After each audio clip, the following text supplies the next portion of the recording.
ज्ञानयज्ञसूत्रमिन्दुशेखरं कृपाकरं नारदादियोगिवृन्दवन्दितं दिगम्बरं काशिकापुराधिनाथ कालभैरवं भजे।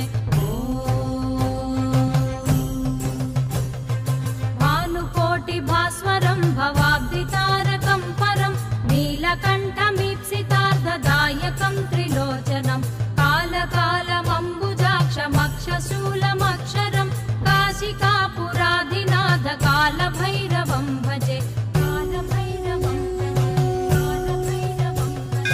शूलटङ्कपाशदण्डपाणिमादिकारणं श्यामकायमादिदेवमक्षरं निरामयं भीमविक्रमं प्रभुं विचित्रताण्डवप्रियं काशिका